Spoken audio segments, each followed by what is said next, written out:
The CBS Radio Mystery Theater presents...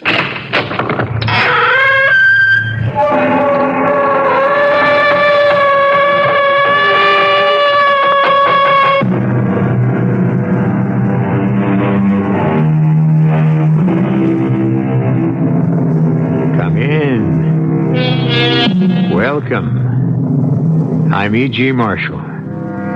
It's only fair to warn you that this is very definitely a haunted house. Yes, there's a good old-fashioned ghost at large in these dark and dismal corridors. What's that? You are not afraid of ghosts? Yes. Why should you be? You've heard far too many ghost stories to be frightened by just another phantom. But be patient. We believe there's something particularly terrifying about the spirit who is about to jump out of your radio at you. We advise you not to turn off the lights when you hear this sound.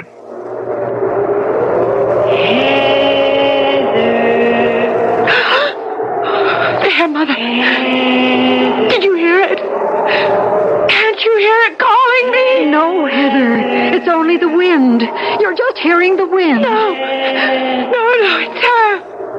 I know it is. It's Elizabeth calling me. Calling for me.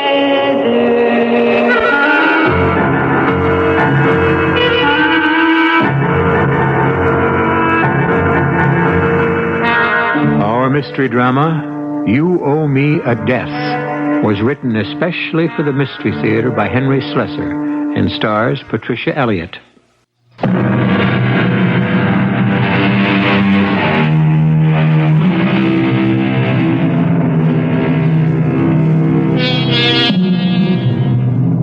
Is there any place more fitting to begin a ghost story than a graveyard? But no, the Avondale Gardens would never use such a stark and grisly term, for this is the finest and most elegant cemetery in the Midwest, according to their brochures. And only the finest, and may I add, richest families bring their dear departed to these peaceful grounds and manicured lawns. No swirling mist envelops the funeral procession which is now taking place. The sun shines brightly on the mourners, and yet something in the face of Irene and Daniel Weston would chill the blood of any passerby as they stand at the newly dug grave and solemnly stare at the white headstone. Elizabeth Weston, beloved daughter of Irene and Daniel Weston, born 1954, died 1976. Daniel, please. It's time to go. 22 years old, Irene. I know she was 22 years old, and I know she's dead. And that's enough to know. Is it, Irene? Is it? The car is waiting. Cooper's been waiting for an hour. If you want to go home, go home. And leave you here? How would that look? Your friends are all waiting for you, Irene, wearing their best mourning clothes. Go home. See them. Not without you. They can't wait to cry all over you, Irene. To show you how sad they can look. Don't spoil their fun. Oh, dear God, how can you talk to me like that?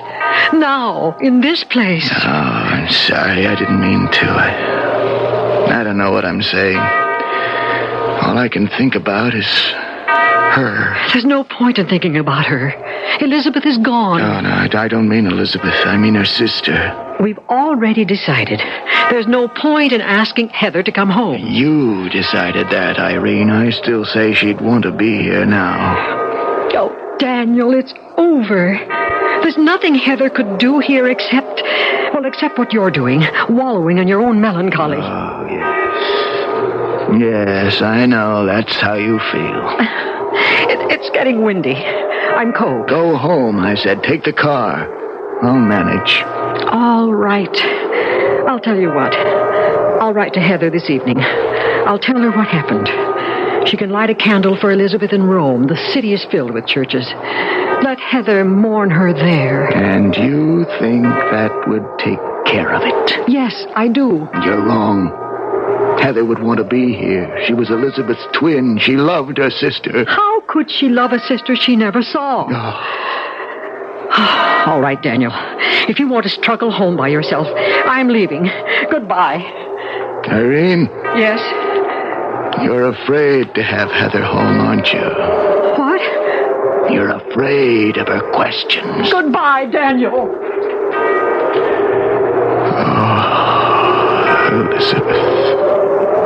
Elizabeth. My poor little girl.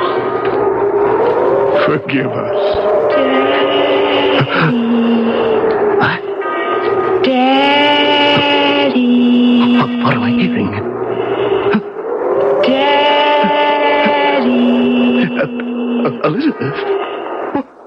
Daddy. No.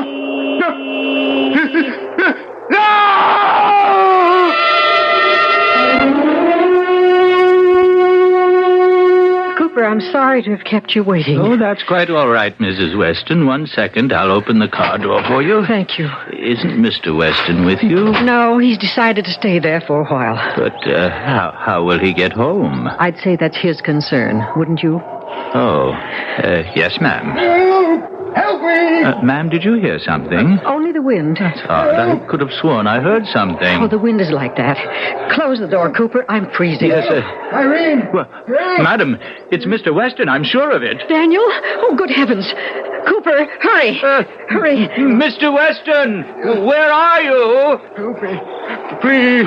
Mr. Weston, what happened? It's my heart. Oh, My heart. Daniel, what is it? he's sick, Mrs. Weston. I think it's another attack. Oh, dear Lord. She called me. She called to me, Irene. Elizabeth. Daniel, don't try to talk, please.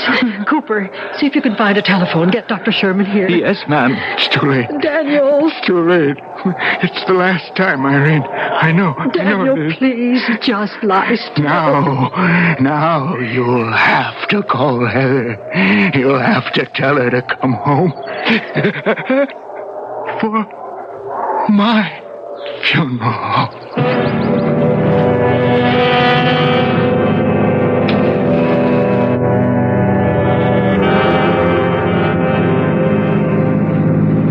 No, I've never been to Europe myself, Miss Weston, but my wife says soon as the youngest gets herself married, who knows? They've widened this road, haven't they? Oh, yes, 3-4 years ago. You've been away that long? Longer, Cooper. My. You must talk real good Italian by now. Well, there's the house. Oh, and there's your mother, right out front. Oh, Heather! Oh, Mother. Heather, how wonderful it is to see you. It's been so terribly long. Oh, it's wonderful to be home, Mother. But for such a horrible reason. Oh, darling, come into the house. You must be exhausted. Oh, I'm all right. Oh, thank you for sending Cooper to the airport. It made things much easier. Oh, my darling, you look marvelous. So pretty. Oh, Mother. Heather, you got prettier in Italy. It's the way the men make you feel. Oh, Mother. Tell me all about Elizabeth. Darling, it can wait. No, please, tell me now. I know how Father died. I know about his bad heart, but why, Elizabeth? She just took sick, Heather. We brought her back from that place. They couldn't keep her any longer. Yes, you wrote me about that. And she was home only for a few days, and she developed this fever, this terribly high fever, you see. And then she died. Oh, why didn't you tell me that? Why didn't you let me come home so I could at least have seen my sister just once before she died? My own twin. Oh, Heather, come inside. I've got a fire going. Well, hello there.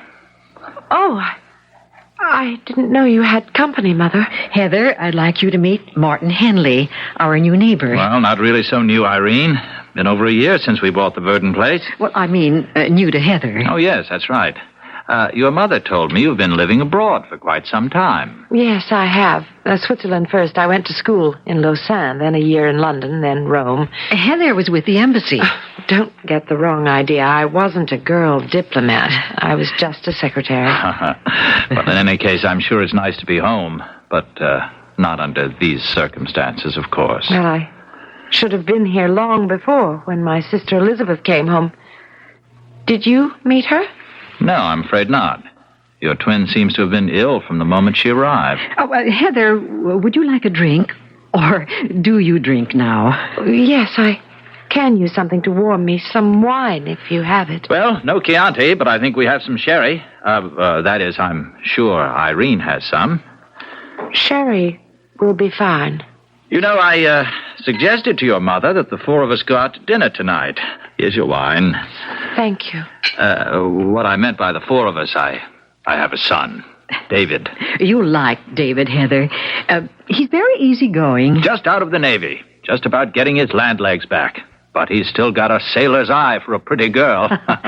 We thought you might enjoy that, darling. Enjoy it? Why, I'd love it. In fact, why don't we have a party? We can hire a band and dance the night away. Oh, darling, you misunderstood. No, I'm just talking about a quiet evening, of course. Your mother and I just thought... I'm glad you made all these arrangements for my amusement, Mr. Henley, but my father and my sister are dead. Only 1 month. I think I can wait just a little bit longer for continental food. Heather, you don't have to be offensive. If you'll excuse me, I want to take a walk. Oh, darling, it's cold out. I want to see the grounds, and Mother. It's getting dark. You needn't come with me. I wouldn't want to take you from your company.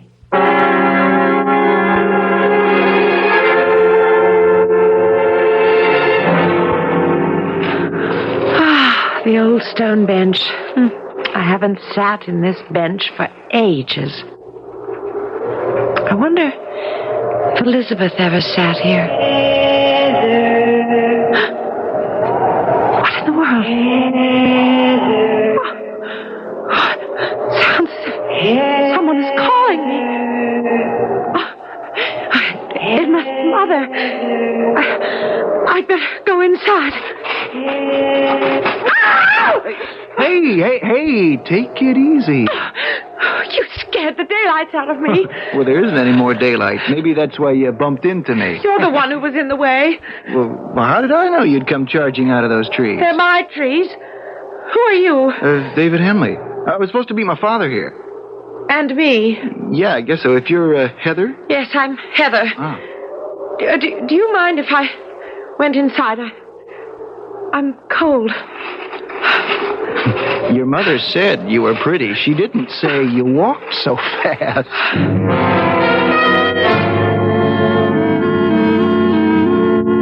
You want the truth?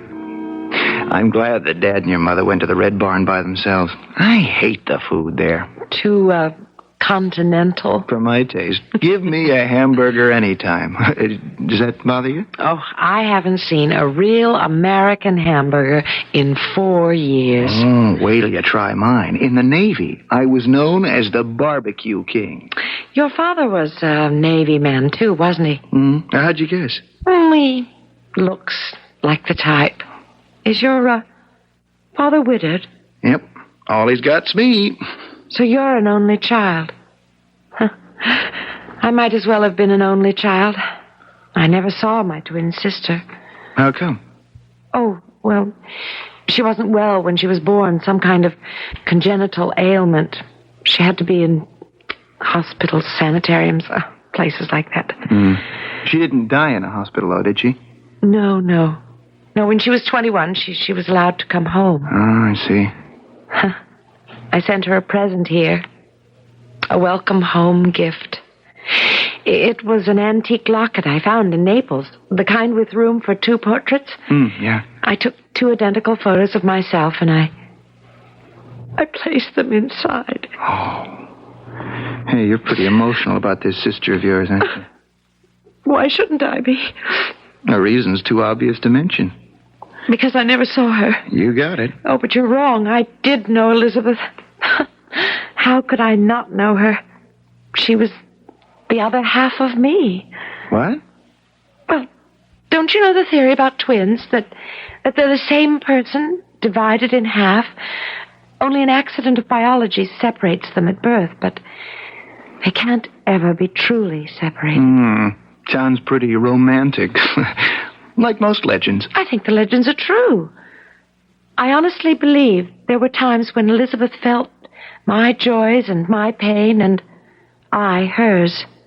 I think your hamburger's ready. What do you want on your hamburger? Oh, well, everything you got. Onion? Lettuce and tomato? Uh-huh. Pickle? Of course. Ketchup or mayonnaise? Both, please. Oh, you mean it? I said everything, didn't I? Your burger is 12 inches high. I can manage it. Watch. And you see what I mean? I told you I was starved for a real American hamburger. You've got ketchup all over your mouth. Do I? Oh, where's the mirror? It's over here. Oh, that's not the only thing with the way I look. Why didn't you say something about my hair? Look at it. Oh, it's just a little wind blown. Oh, that was the strangest wind out there this evening. That's why I was running. The wind and something else. What else? I don't know. Oh, forget it. You know, every time I look in the mirror, well, I don't know if I'm seeing myself or Elizabeth. Well, now that my hair's combed, I guess I can finish my hamburger. Yeah. Good Lord. Well, what's the matter? The mirror. What about it? Oh, it must be the light or my eyes or something. What do you mean? Well, I could swear that when you walked away from that mirror, your face was still there.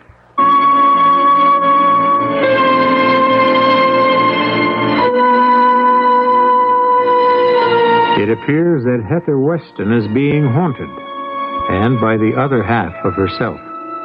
But what does Elizabeth Weston want of her sister?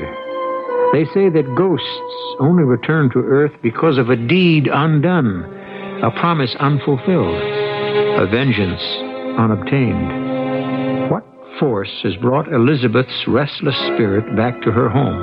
And is that force one of good or evil? We'll learn more when I return shortly with Act 2.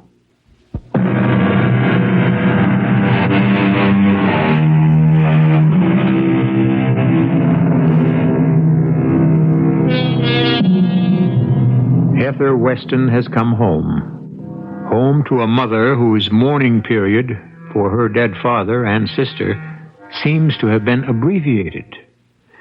But Heather cannot forget their existence that quickly. She knows that there is still a mystery to solve, and if she didn't know it, her sister's spirit seems to be determined to remind her. Heather, are you in there? Yes, Mother. What on earth are you doing in here? Just looking around. Didn't you say that Elizabeth used this bedroom? We did have her in here for a few days, but she seemed so unhappy that we moved her to the middle bedroom, your old room. Oh, well then maybe that explains it. Explains what, dear? Why, I can't find anything. Not the slightest thing that belonged to her. Why on earth do you want to? I just do, that's all. Did you store Elizabeth's things somewhere? No, I haven't stored anything. Excuse me. Where are you going? To look in the other bedroom. Heather, wait. Heather, what's the point of all this? You won't find anything belonging to Elizabeth. I won't if I don't look. Well, darling, there isn't anything to find. She brought almost nothing with her from that place. Mother, she had to have clothes. She had to have personal belongings, books, records, a diary. Well, everyone accumulates things, Mother. Heather, let me save you the effort. There's nothing of Elizabeth's in this room either. Not here, not in the whole house. But why? Why was everything taken away? There was so little to begin with. There had to be something. Well, she wore clothes. She wasn't an animal. Or did you have to burn them? Was it that sort of illness? No, darling. A fever.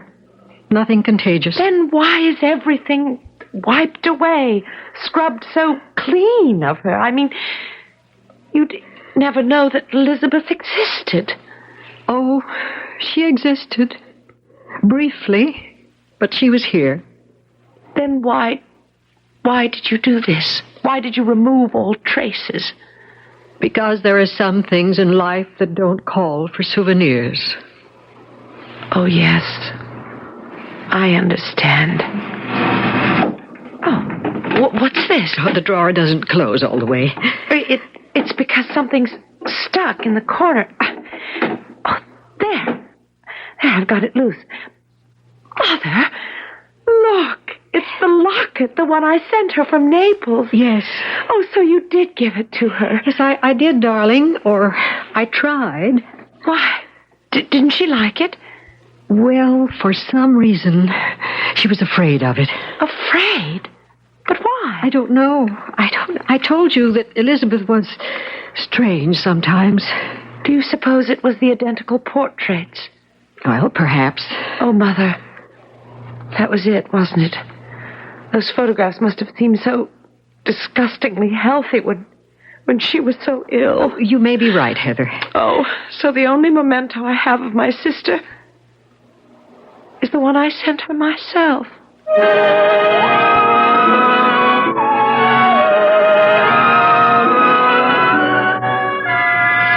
Heather, you're sure you want to sleep in this room? Oh, yes, Mother, of course. It used to be my room. I mean, because of her. Oh, don't be silly.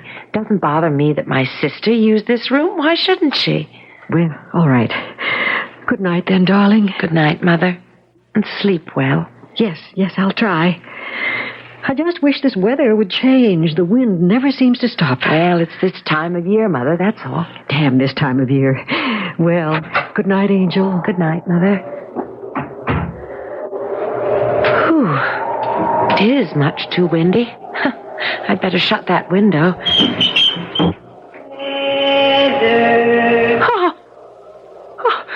There it is again.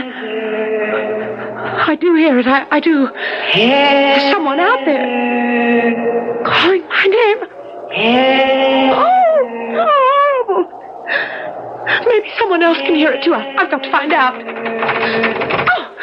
Oh, the door is stuck. Why doesn't the door open? It's locked. Good Lord, the door is locked. I can't open it. Why would Mother want to lock me in? Mother! Mother! Can you hear me? Mother, please, open the door. I can't get out of my room. Mother! I'm frightened. Oh, it's going. Oh, thank heaven, the voice is going away. Ah!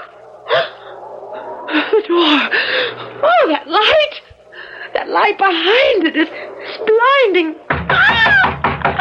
It's her. I know it's her. She wants to come in here. No, Elizabeth, no, I'm too frightened. Elizabeth, I'm your sister. I'm Heather. Why doesn't somebody else hear it? Why doesn't somebody help me? No, Elizabeth. Don't come in, don't. I'm your sister. Look, I can prove it. The locket. Elizabeth. Look at it. See, I have the locket.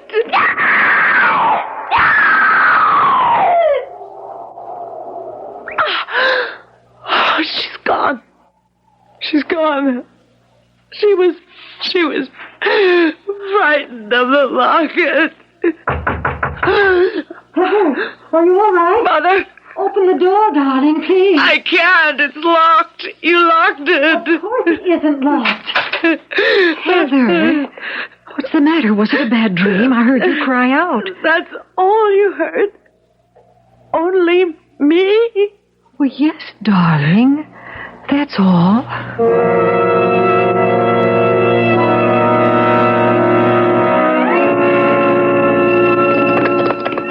Did you do much riding in Rome? Not enough, I guess. Oh, why do you say that? Because I'm saddle sore. You want to walk for a while? Oh, if you don't mind. Of course not. We can just walk them across the field. I'm sorry.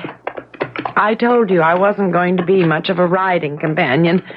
I'm just feeling too depressed. You're not depressed. You're haunted. Am I right? You don't believe me. I know. Neither would my mother, if I told her. Told her what? That my sister has come back from the dead. Ooh, wow. I don't know why, but Elizabeth is trying to reach me. She tried the moment I came home. Is that what you were running from when you bumped into me? Maybe I shouldn't run. Maybe I should let her reach me. So you could talk things over with your better half? I didn't say she was my better half, just the other half of me. You know something? I think this twin theory of yours is dripping wet. It was the locket that drove her away. What? Oh, the locket I sent from Naples. Oh, yeah, you told me about that. Mother says she wouldn't accept the gift. She was frightened of it.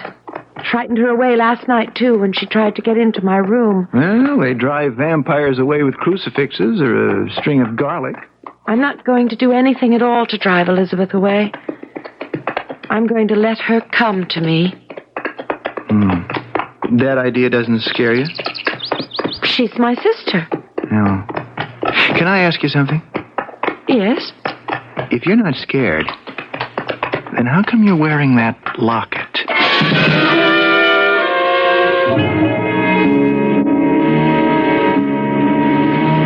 I'm very angry with you, Heather. About what? Martin says you're seeing ghosts. Martin said that. David told him about your conversation. This mad idea of yours. You have one bad dream and suddenly your house is haunted. David had no right to say that to his father. So it's David's fault. This was none of Martin Henley's business. But it's my business when he thinks my daughter is capable of believing such nonsense. What does it matter what that man thinks? It matters to me. If he thinks I have another feeble-minded daughter in my family... Mother! Oh, Heather. I didn't mean to say that. I didn't mean it. Oh, it's all right. Mother. That was dreadful. I shouldn't have said it. No, it's all right. Dreadful. Did you think you were breaking the seal of some great mystery? You weren't. Yes, but you couldn't know. Don't you think I guessed long ago what was really wrong with my twin sister? That it wasn't a congenital ailment that put her into all those institutions? Yes, I guess that you knew. We went through all those years fooling each other, and neither of us being fooled. I knew there was something wrong with her brain, but do you think it made me love my twin sister less? Didn't it? No, Mother. And I know you didn't love her less either. She was always a baby to me, Heather. The child inside her was never lost to me.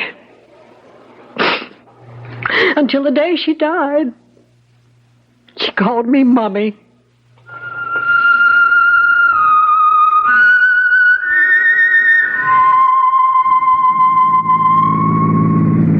You still mad at me? I know you told him about my seeing ghosts. Mother was terribly upset about it. She thought I'd just about ruined her chances. Her chances for what?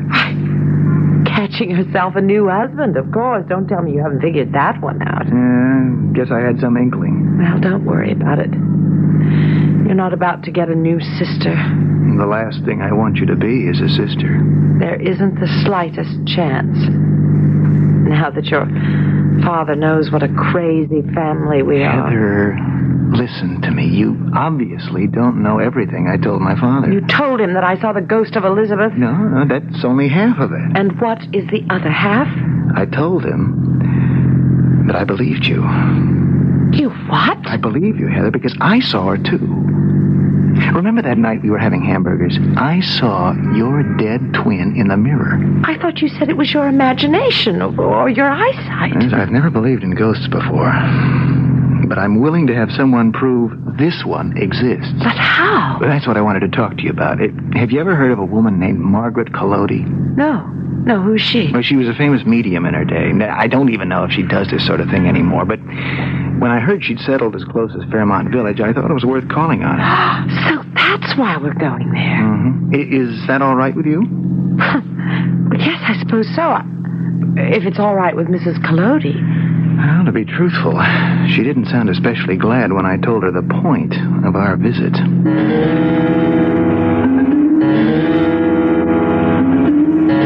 No. No, I'm sorry.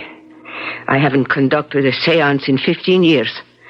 Things happened the last time I tried, things I had no control over. Mrs. Collodi, we're willing to pay you for any service you can give us. It's been years, I'm telling you. My gift may be gone. Won't you listen to the problem, Mrs. Collodi? Miss Weston's sister was a twin. An identical twin. She's come back. I know she has, and I have to know why. I have to know what it is that she wants of me. A twin. Yes, of course. I know about such things. Twins are strange ones, you know. Strange and wonderful all their lives, and sometimes beyond their lives. What do you mean? Twins are single souls, my child. Single souls that cannot be parted on this side of the curtain or the next. Wait a minute. That sounds pretty silly to me. What you have seen, what you have heard, it has happened before to other twins. My child, your sister wants to be united with you again. United as one. But she's dead. Yes. She can no longer share your life with you. She can only share your death.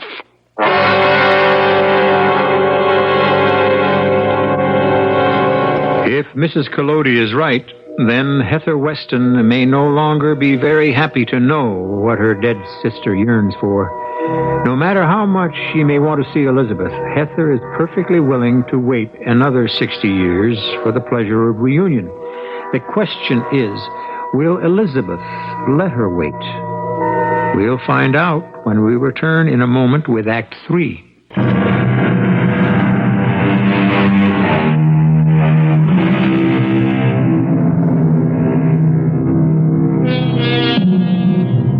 A strange scene is taking place in the Weston house this evening.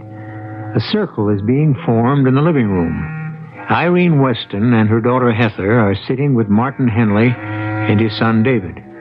And all of them are watching an eccentric old lady named Margaret Collodi. But they're not here for purposes of ordinary conversation. This little group has gathered in the hope of talking to the dead.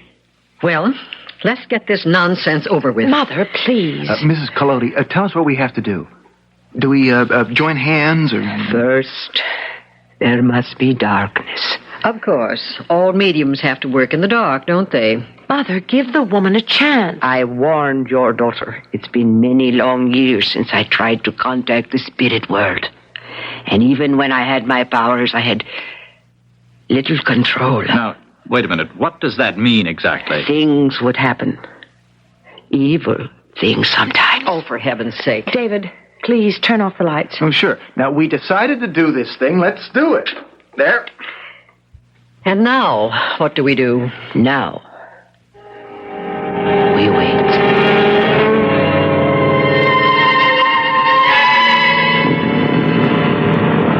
Mrs. Collodi. Mrs. Collodi, are you all right? Oh, this is ridiculous. How long do we have to sit here like this? Why, what's wrong with the woman? I think she's in a trance. That's what she wants you to think. She looks so strange. I could almost swear that there's a light around her head. It's a trick, of course. You see? She said she wasn't going to play any tricks. Mother, shut up. Mrs. Weston. It's true. There is a light over Mrs. Collodi's head. I could almost swear it's a face. I've had enough of this. There is a face. David, it must be her. It must be Elizabeth. No, it looks more like the face of a man. Good Lord. It is a man, Heather. No, David, it's my father. She's calling your name. Stop it. Stop it. Stop it. Stop it. I can't stand it. Martin, let go of my hand. I can't, Irene. I didn't seem to let go. I can't. Stop it, for the love of God. Turn on the light. David, do as she says. Mrs. Collodi. Oh, David, she's fainted. Never mind her. Take care of your mother. Mother, are you all right, Mother? Please. Please, Mother, look at me, please. Yes, I'm all right. It was my father. He came into this room. I saw him. Only, what did it mean? What was it he said? He said, You killed her. What did he mean, Mother? He meant that I killed Elizabeth. What? It's true. I did it. I killed my daughter.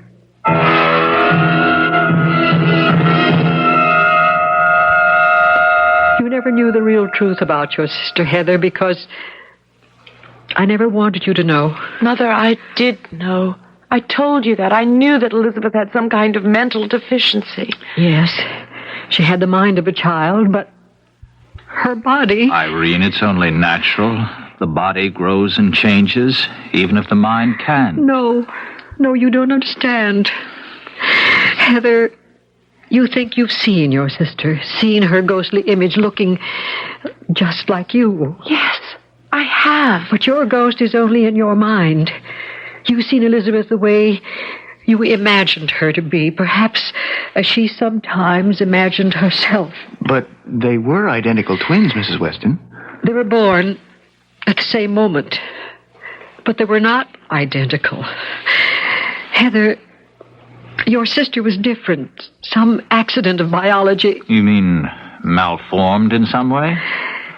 She was twisted, cruelly twisted, her spine, her face. Oh, dear Lord. How you romanticized her, darling. There were times when you had me believing that Elizabeth was the mirror image of my lovely daughter. But then we'd visit her in one of those institutions, a place where we had hidden her away from the world. But what did she know of me? She thought about you all the time, with both shame and fear. That locket you sent her, it terrified her because she knew it wasn't her face. Irene, what did you mean before? You didn't really kill this poor creature. You said she died of a fever. Yes. I chose a clever weapon, didn't I? What do you mean? It began almost as soon as we brought Elizabeth home from the institution. The Montgomery home wouldn't keep patients over 21 years of age. So as a birthday present for your sister, we let her come home. We had to do it, at least until we could make other arrangements. And we gave her your room, Heather. It was there she became ill. Her fever was almost constant, and one night it rose dangerously. I knew she had to have medical attention. I knew she was suffering. I could hear the suffering in her voice as she called out to me. Mommy. I knew my little girl would die without something to bring the fever down. But I just walked out of that bedroom, and I knew that I would do nothing. Elizabeth was dead by morning. Daniel didn't speak one word to me until the day of the funeral. Oh, Mother, how awful for you. I know you loved her. I know you did. As did I. But love is not enough. Mrs. Collodi, are you all right? Listen to me, my child. Love is not enough. The spirit of your dead sister is determined to have the other half of her death. You must not remain in this house. Maybe she's right, Heather. If there's the slightest danger... I'll tell you what the danger is. The whole bunch of you being locked up as lunatics. Dad. Oh, David, the whole thing is nonsense, and you know it. It's not nonsense if people are scared to the point of a nervous breakdown. What's that? It's just the wind, darling. What do you think it is? Your ghost? Heather, would you think of spending the night at our place? No, I couldn't leave my mother. Well, no, she can come too. And there is no place you can go. No place where the spirit of your twin cannot reach you. Look, I think that's just about enough, Mrs. Collodi. There is no place I have to go. This is my home. It was her home, too. Listen, I thought I heard something. You heard the wind, Irene. Oh, no, more than that. A voice. A voice in the wind, Martin. It's too easy to hear voices in the wind. There. I heard it. I know I heard it. I didn't hear anything. Maybe you can't hear it the way I do. Heather, it's She's calling your name. I hear it. Good Lord, you people are making me hear it now. It's Elizabeth. She's outside. No. Take it easy. She wants me out there, David. Don't you see? Yes, she wants you. She wants you to come to her. Then I'm going. No, Heather. I'm not afraid, Mother. Heather, come back. I'm not afraid of my Mrs. Weston, stop her. Don't let her go out there. Heather. I'm here, Elizabeth. Heather. Yes. Come. Heather, where are you? Heather. Come to me. No. Make us one again. No, Elizabeth. No, that cannot be. We cannot be one. Come to me. No, I'm alive, Elizabeth. Can't you see? Come to my arms, my sister. Heather, don't touch it. For God's sake. Elizabeth, let her alone. Elizabeth, it's me. It's your mother. Mommy. I'm sorry for what I did, Elizabeth. I'm sorry. I'm part of you too, Elizabeth. Mother, don't.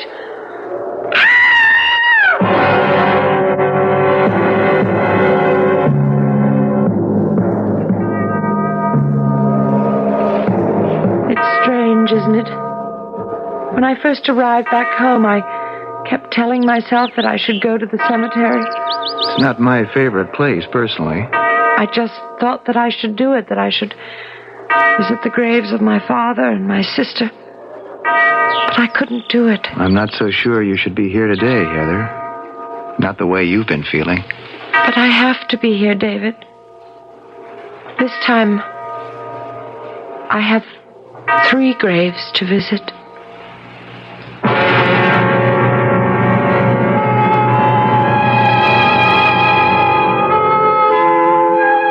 Three graves. A family reunion for the Westons. Except that young Heather Weston still has a long and happy life ahead of her. Oh, yes, we can tell you what happened to her. Heather married David Henley. They were very happy. And very recently, they were the proud parents of a set of lovely twins.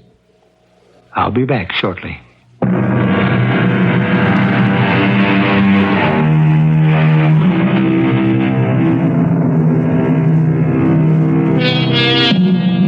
We don't know whether our little story has made you believe in ghosts, but then how can you not believe, since you have a disembodied voice in your own home this minute? It's my voice, the voice of E.G. Marshall, who hopes to be haunting you again very soon. Our cast included Patricia Elliott, Vicky Vola, Russell Horton, William Redfield, and Ann Petoniak. The entire production was under the direction of Hyman Brown. And now, a preview of our next tale. Now, what did the cable say? Not that I do not know already. Dig again under cherry tree. New information about golden cups. Information? We have had no information about the gold cups, nor will we ever have any. The girl bringing the daffodils, calling them golden chalices. The dream she had about the man saying first, "Kiss me," and then, "You are a pest," which adds up to Kiss Pest, where our gold cups were buried beneath a cherry tree. Then your Miss Roth shows up here with a cherry tree branch. You call that information? Making wild deductions from dreams and pieces of words and chance gifts? Hans, the girl knows something. Or she doesn't know that she knows. Heavens, she was not even born when we buried the gold cups beneath the cherry tree in Kiespesh, but she knows something. Radio Mystery Theater was sponsored in part by Buick Motor Division and Anheuser-Busch Incorporated, brewers of Budweiser. This is E.G. Marshall inviting you to return to our Mystery Theater for another adventure in the macabre. Until next time, pleasant dreams.